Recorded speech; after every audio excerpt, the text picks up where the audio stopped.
Hi students, the exercise 2.1 question number 7 நம்ம என்ன பண்ணணும்னா largest number கண்டுபிடிக்க போறோம். அது largest number எதனுடைய largest number அப்படினு சொன்னா 1230 ஐயும் 1926 ஐயும் டிவைட் பண்ணக்கூடிய நம்பர் என்னன்னு கண்டுபிடிக்க போறோம். அந்த நம்பர் 1230 டிவைட் பண்ணும்போது 12 ரிமைண்டரா கொடுக்கும். 1926 டிவைட் பண்ணும்போது 12 தான் ரிமைண்டரா கொடுக்கும். அப்படினா அந்த largest number என்ன அப்படின்றது நாம் கண்டுபிடிக்க போறோம். சரிங்களா?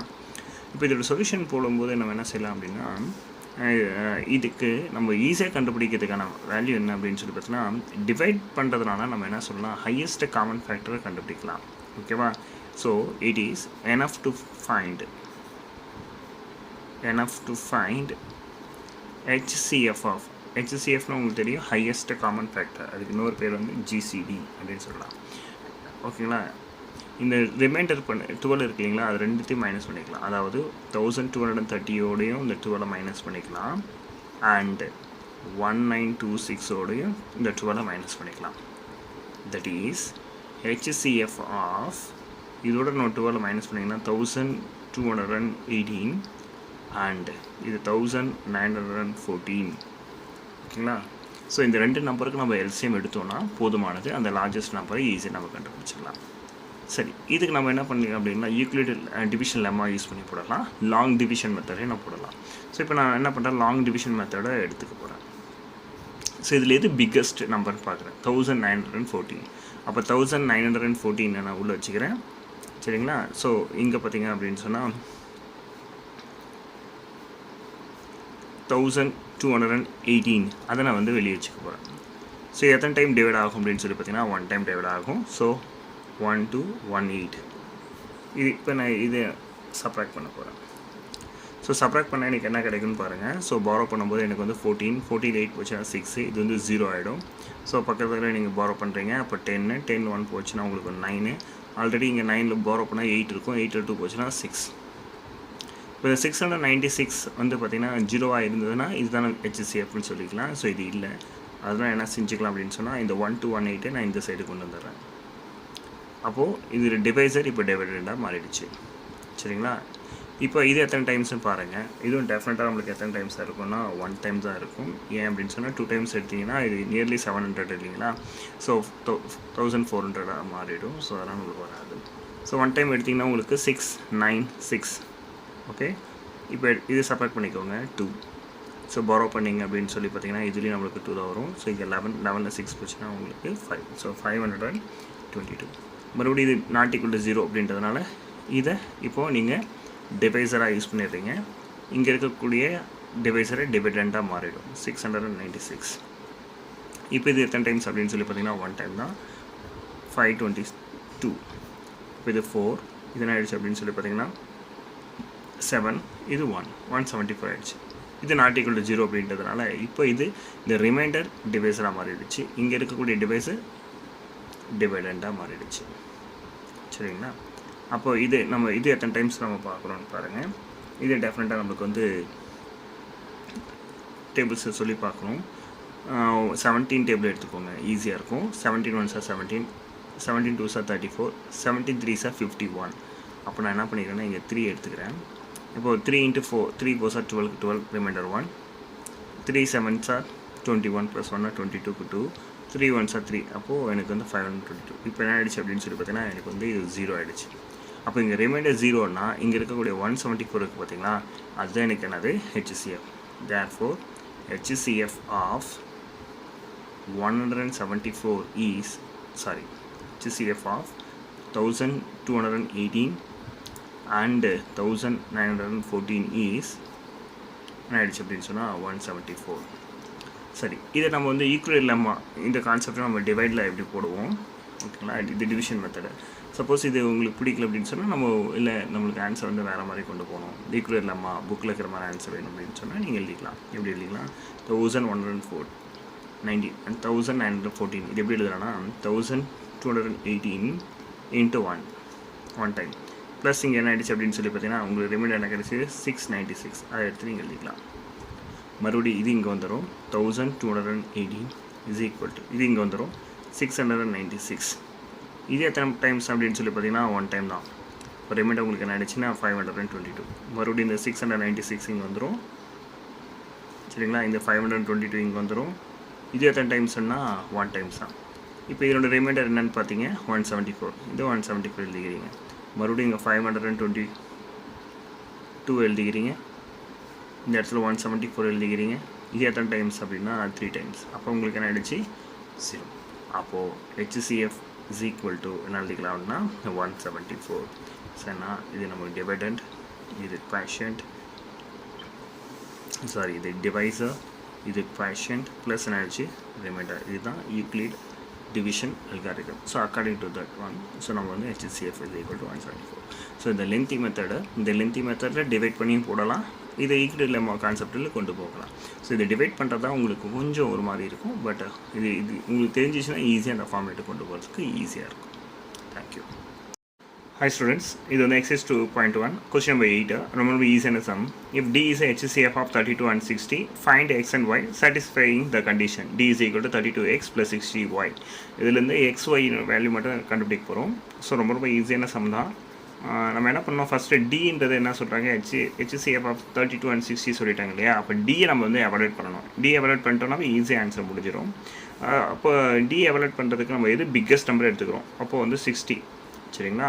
ஸோ இங்கே அதுக்கு முன்னாடி என்ன எழுதிக்கிறேன்னா டிவைடண்ட் இஸ் ஈக்குவல் டு இங்கே டிவைசர் இன்ட்டு குவேஷன்ட் ப்ளஸ் என்ன எழுதிக்கிறேன் ரிமைண்டர் அப்படின்னா எழுதிக்க போகிறேன். இப்போது பிக்கஸ்ட் நம்பர் 60, அதை நான் 32வால் என்ன பண்ணிடுறேன் அப்படின்னு சொல்லி பார்த்தீங்கன்னா டிவைட் பண்ணுறேன். அப்போ 60யை நான் 32வால் டிவைட் பண்ண எத்தனை டைம்ஸ் எனக்கு வரும், ஒரே ஒரு டைம் தான் எனக்கு டிவைட் ஆகும் இல்லையா. ஸோ ரிமைண்டர் என்னன்னு பார்த்துக்கோங்க 28. அப்போ இது வந்து 1 டைம் ப்ளஸ் என்ன ஆகிடுச்சு அப்படின்னு சொல்லி பார்த்தீங்கன்னா 28. இப்போ என்ன பண்ணுறேன் அப்படின்னு சொல்லி பார்த்தீங்கன்னா அந்த 28 வெளியே வச்சுக்கிறேன், 32 உள்ளே வச்சுக்கிட்டு மறுபடியும் டிவைட் பண்ணுறேன். இது எத்தனை டைம் பாசிபிலிட்டிஸ் இருக்குது அப்படின்னு சொன்னால் ஒரே ஒரு டைம் தான். அப்போ எனக்கு என்ன கிடச்சிரும் 4. அப்போ இது எப்படி எழுதுனா இந்த 32 இங்கே வந்துடும். ஸோ 30 இந்த ரிமைண்டர், அதாவது 32 இந்த சைடு, 28 இங்கே வந்துடும். ஸோ 28 எத்தனை டைம்ஸ் தான், அதுவும் 1 டைம் தான். இங்கே எனக்கு என்ன ஆகிடுச்சு அப்படின்னு சொல்லி பார்த்தீங்கன்னா 4. இப்போ இந்த மறுபடியும் இந்த 28 இது 0 கிடையாது. அதனால் இப்போ மறுபடியும் இந்த டிவைசர் 28 நான் டிவைடண்ட் ஆக்கிடுறேன், ரிமைண்டரை 4 அதை டிவைசர் ஆக்கி டிவைட் பண்ணுறேன். ஸோ எனக்கு இப்போ 0 ஆகிடுச்சு இல்லைங்களா. அப்போ இந்த 28 இஸ் ஈக்குவல் டு இது என்ன ஆகிடுச்சுன்னா 4 × 7 0 ஆகிடுச்சு. அப்போ இந்த இடம் ரிமைண்டர் 0 ஆனதுனால இங்கே இருக்கக்கூடிய டிவைசரை நான் என்ன சொல்லிக்கலாம் அப்படின்னு சொல்லி பார்த்தீங்கன்னா HCF சொல்லிக்கலாம். therefore HCF of 32 and 60 is என்ன எழுதிக்கலாம் அப்படின்னு சொல்லி பார்த்தீங்கன்னா 4. நம்மளுக்கு அதுதான் என்ன சொல்லிட்டாங்க, டின்னு சொல்லிட்டாங்க. கொஸ்டின் என்ன சொல்லிட்டாங்க, D is HCF of 32 and 60. that implies D is equal to அடிச்சு 4 அப்படின்னு சொல்லிட்டாங்க. அப்போ given that அப்படின்னு பார்த்தீங்கன்னா 32x plus 60y is equal to அடிச்சு அப்படின்னு சொல்லி பார்த்தீங்கன்னா 4. இப்போ இந்த 4 நான் எப்படி எழுதுறேன்னு பாருங்கள். 4 நான் 32 minus 28 எழுதலாமா, சரிங்களா. ரைட். இப்போது இந்த 32 அப்படியே வச்சுக்கிறேன், மைனஸ் இந்த 28 இருக்கு இல்லைங்களா. இந்த 28 நான் இந்த ஃபஸ்ட்டு டிவைடு யூஸ் பண்ணியிருக்க மாதிரி எழுதிக்க போகிறேன். அதாவது இங்கே பாருங்கள், இங்கே இருக்கா 28. இந்த 28 எப்படி எழுதலைன்னா 60 இந்த ப்ளஸ் 32 அங்கே போச்சுன்னா உங்களுக்கு என்ன ஆகிடும் மைனஸாக. ஸோ அப்போது இதை 60 minus 32 நான் எழுதிக்கலாம். உள்ள மட்டும் பண்ணிவிடுங்க. இப்போ 32 minus 60 ப்ளஸ் என்ன ஆகிடுச்சு அப்படின்னு சொல்லி பார்த்தீங்கன்னா 32. இதை சிம்பிளி பண்ணிடாதீங்க. அண்ட் ஸோ 4 தான் வரும், ஏன்னா 4 தான் நம்ம கொண்டு வந்துருக்கிறோம். எனக்கு என்னென்னா 32 டைம்ஸ் இங்கே 60 டைம்ஸ் அந்த மாதிரி கொண்டு வரணும் இல்லைங்களா. இப்போ 32 எத்தனை 32 இருக்குது, 2 32s இருக்கா. அப்போ 32 × 2 ப்ளஸ் இது வந்து எழுதுனா 60. இந்த இதை எப்படி எழுதிக்கலாம்னா -1 அப்படி எழுதிக்கலாம். ஸோ இப்போ லெஃப்ட் சைட் பார்த்தீங்க அப்படின்னு சொல்லி பார்த்தீங்கன்னா 32x ப்ளஸ் என்ன ஆயிடுச்சு அப்படின்னு சொல்லி பார்த்தீங்கன்னா 60y. அப்போ இதை கம்பேர் பண்ணும்போது எனக்கு 32 டைம்ஸ் எத்தனை இருக்குது, 2 டைம்ஸ் இருக்குது, இங்கே எக்ஸ் டைம்ஸ் இருக்குது. அப்போது இது வந்து x is equal to 2. இது 60y இருக்குது, இங்கே 60 × -1 இருக்குது. ஸோ அப்போது y is equal to ஆகிடுச்சு -1. ஸோ இதுதான் ரொம்ப ஈஸியான ஆன்சரை நம்ம கொண்டு வந்துடலாம். சரிங்களா. தேங்க்யூ. இது பற்றி exercise 2.1 question number 9. A positive integer when divided by 88 gives a remainder is equal to 61 அப்படி சொல்லிட்டாங்க. அதாவது ஒரு பாசிட்டிவ் நம்பரை 88 டிவைட் பண்ணிங்க அப்படின்னு சொன்னால் எனக்கு வந்து 61 ரிமைண்டராக கிடைக்குது. அதே நம்பரை நான் வந்து 11 டிவைட் பண்ணால் எனக்கு என்ன ரிமைண்டர் கிடைக்கும் அப்படின்றத கொஸ்டின் கேட்குறாங்க. சரிங்களா. இது ரொம்ப சிம்பிளான கொஸ்டின் தான். நம்ம என்ன லெட் ஒரு நம்பர் எடுத்துக்குவோம், ஏபிடி பாசிட்டிவ் இன்டீஜர் அப்படின்னு நம்ம எழுதிக்கலாம். ஸோ பை ஈக்வல் இல்லாமல் என்ன சொல்லுது அப்படின்னா a is equal to b into q plus r such that 0 less than r less than என்ன ஆகிடும் அப்படின்னு சொல்லி பார்த்தீங்கன்னா b. இங்கே ஆர்ன்றது என்னென்னா ரிமைண்டர், பின்றது என்னென்னா டிவைசர், க்யூன்றது குவேஷன்ட், ஏன்றது டிவிடெண்ட். ஸோ எனக்கு இப்போது இம்ப்ளைஸ் எனக்கு ஏன்றது என்னென்னு தெரியாது. ஃபஸ்ட்டு கிவன் என்ன கண்டிஷன் பாருங்கள், டிவைடட் பை 88, அப்போது டிவைசர் வந்து 88, அப்போ 88 கியூப் அண்ட் லீவ்ஸ் ரிமைண்டர் என்ன ஆகிடுச்சு அப்படின்னு சொல்லி பார்த்தீங்கன்னா 61. இப்போ இந்த நம்பரை அதே நம்பரை நான் எதால் டிவைட் பண்ணுறேன் அப்படின்னு சொன்னால் 11ஆல் டிவைட் பண்ண போகிறேன். சரிங்களா? இப்போ இதே பாருங்கள், இப்போ 11ஆல் டிவைட் பண்ணுறேன்னா இங்கே 11 கொண்டு வந்துட்டால் போதுமானது. ஸோ இது எப்படி எழுதலாம் பார்த்தீங்கன்னா, இது வந்து 88 11 into 8 Q அப்படின்னு எழுதிக்க போகிறேன். இது 55 + 6 அப்படின்னு எழுதிட போகிறேன். சரிங்களா? ஸோ இந்த ஃபஸ்ட் டூலேருந்து என்ன எடுக்கலாம் அப்படின்னு சொல்லி பார்த்தீங்கன்னா 11 நான் காமனாக எடுத்துகிறேன்னு வச்சுக்கோங்களேன். அப்போ 8Q + 5 இது என்ன ஆயிடுச்சு +6 மாறிடுச்சு. சரிங்களா? அப்போ எனக்கு இது இன்னொரு ஃபார்மேட்டாக எனக்கு கிடச்சிச்சு. அப்போது இது வந்து this is a form of என்ன ஆயிடுச்சு அப்படின்னு சொல்லி பார்த்தீங்கன்னா இது 1, இது வந்து என்ன ஆயிடுச்சு 2. So compare 1 and 2. அதே டிவைடண்ட் தான். இங்கே டிவைசர் வந்து இங்கே 88, இங்கே நம்மளுக்கு என்ன ஆயிடுச்சு 11 ஆயிடுச்சு. இது வந்து குவேஷன், இது என்டையராக இது வந்து குவேஷன். அப்போ ரிமைண்டர் நம்மளுக்கு என்ன ஆயிடுச்சுன்னா 6. அப்போ therefore reminder is equal to என்ன ஆயிடுச்சு அப்படின்னு சொன்னால் 6 அப்படி நம்ம முடிச்சிடலாம். சரிங்களா? ஸோ அதாவது 88லேருந்து நம்ம 11 கொண்டு வந்து இது ஒரு இப்போது 8Q + 5 அப்படின்றது நத்திங் பட் என்ன எடுத்துக்கலாம், Q1 கூட கொண்டு போகலாம். அதை பற்றி நம்மளுக்கு கவலை இல்லை.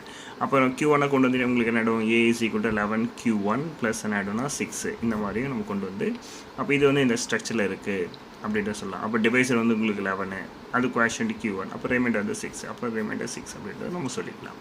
சரிங்களா? தேங்க்யூ. ஹை ஸ்டூடெண்ட்ஸ், இது எக்ஸைஸ் 2.1 கொஸ்டின் நம்பர் 10. நம்ம என்ன ப்ரூவ் பண்ணணும் அப்படின்னு சொன்னால் 2 consecutive positive integers are always co-prime அப்படின்னு சொல்லிட்டாங்க. அதாவது 2 அடுத்தடுத்த எண்கள் எப்போதுமே என்னவாக இருக்கணும், கோப்ரைமாக இருக்கும் அப்படின்னு சொல்கிறாங்க. கோப்ரைம்னா என்ன அப்படின்னு சொன்னால் GCD of the number is equal to 1. So ஜிசிடின்னு சொல்லுவோம், இதை நம்ம என்ன சொல்கிறோம்னா ஹெச்சிசிஎஃப் ஆஃப் தட் 1. அதாவது 2 எண்களை வந்து பார்த்திங்கன்னா 2 அடுத்தடுத்த எண்களுக்குடைய ஜிசிடி வந்து 1 இருந்தால் அது நம்ம என்ன சொல்லிக்கலாம் அப்படின்னு சொன்னால் கோப்ரைம் அப்படின்றத நம்ம இதில் டிஃபைன் பண்ணிக்கலாம். இப்போது லெட் எக்ஸ் அப்படின்றது ஒரு நம்பர் எடுத்துட்டிங்கன்னா இதுக்கு அடுத்த நம்பர் என்னவாக இருக்கும், இதோட 1 ஆட் பண்ணியிருக்கணும். ஏன்னா இன்டீஜர் இல்லைங்களா? ஸோ இன்டீஜர் நம்போது 1 நம்ம ஆட் பண்ணணும். Let X and x + 1 be the 2 consecutive integer. இது இந்த மாதிரி இன்டீஜர் அப்படின்னு சொல்லி பார்த்தீங்கன்னா பாசிட்டிவ் இன்டீஜர்.